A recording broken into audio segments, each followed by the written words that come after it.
Good morning बच्चों, कैसे हो आप। मैं आशा करती हूँ आप सब ठीक होंगे। आज हम संस्कृत का पाठ 13 का पाठ पढ़ेंगे, जिसका शीर्षक है अमृतम संस्कृत। अर्थात क्या है अमृत ही क्या है, संस्कृत है। बेटा मैं आपको इसका पूरा भावार्थ समझा देती हूँ कि इस पाठ में क्या बताया गया है एक छोटे से रूप में। इसमें ये बताया गया है कि विश्व की जो उपलब्ध सभी भाषाओं में, जितनी भी भाषाएं, हिंदी, अंग्रेजी या और तमिल, तेलुगु, बाहर की आप विदेशी लैंग्वेज ले लो, है ना, रशियन वगैरह, इन सारी लैंग्वेजों में सबसे पुरानी भाषा आपकी कौन सी है, संस्कृत भाषा है। यह भाषा अनेक भाषाओं की जननी मानी जाती। जननी का मतलब इसी से क्या निकली, आपकी और भाषाएं निकली हैं। प्राचीन ज्ञान विज्ञान का खजाना इसमें सुरक्षित है। संस्कृत के महत्व के विषय में किसी ने कहा भी है कि क्या है, भारत की दो ही प्रतिष्ठताएं हैं, मतलब भारत के दो ही अभिमान हैं, एक है संस्कृत और एक है संस्कृति। ठीक है, आगे आपका जो नेक्स्ट पैराग्राफ है उसका अर्थ इस प्रकार है। यह भाषा बहुत ही क्या है, वैज्ञानिक है। वैज्ञानिक का मतलब बहुत ही ज़्यादा सरल है। कुछ कहते हैं कि संस्कृत कंप्यूटर के लिए सबसे उत्तम भाषा है। इसका वेद, पुराण, नीति शास्त्र और चिकित्सक शास्त्रों में भी आदि के द्वारा संपन्न है। बल्कि आपके जो यहाँ के कौन है, संस्कृत के प्रथम जो कवि हैं कालिदास, ठीक है, जो कालिदास हैं आदि विश्व कवि, काव्य की सुंदरता का क्या है, इन्होंने बहुत ही सुंदर तरीके से अपनी जो रचनाएं करी हैं संस्कृत की।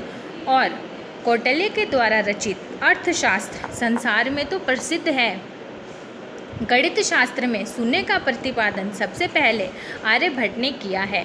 चिकित्सक शास्त्र में कौन है, आपके चरक, और इन्होंने क्या करा है, संसार में बहुत ही ज़्यादा प्रसिद्धि पाई है। संस्कृत में भी अन्य शास्त्र हैं, उनमें वास्तुशास्त्र, रासायनिक शास्त्र, खगोल विज्ञान, ज्योतिषी शास्त्र और विज्ञान शास्त्र आदियों का क्या है, उल्लेखनीय है। अर्थात आप कह सकते हो कि बेटा जितनी भी मैंने आपको ये भाषाएं बताई हैं, ये सारी भाषाएं आपकी किस में लिखी गई थी, ये सारी किताबें बेटा पहले संस्कृत में लिखी गई थी। धीरे धीरे उनका रूपांतरण हुआ।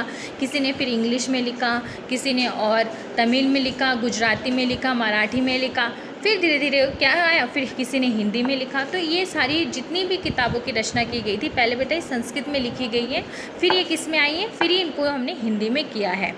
आगे कहते हैं संस्कृत में जो विद्यमान क्या है, सूक्तियाँ सभी प्रकार के लिए उन्नति के लिए प्रेरित करती हैं। आपने देखा होगा ना, जैसे संस्कृत का एक वर्ड है सत्यमेव जयते, ये सूक्ति है, तो आपको इसका अर्थ पता है कि हमेशा सत्य की जय होती है।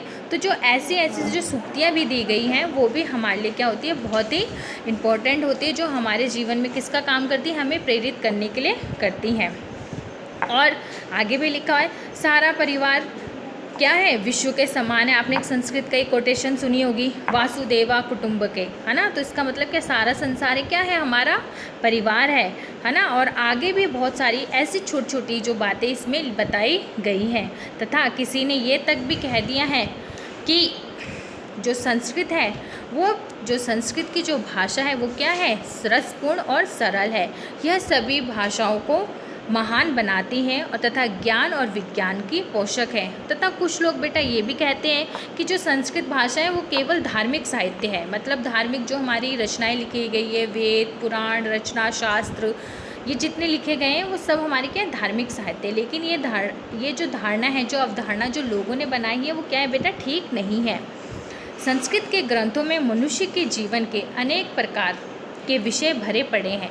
महापुरुषों के मति, उत्तम लोगों का धैर्य, समान लोगों की जीवन शैली इसमें वर्णित है। इसीलिए हमारे द्वारा संस्कृत अवश्य पढ़ी जानी चाहिए। इससे मनुष्य का और समाज का सुधार होगा।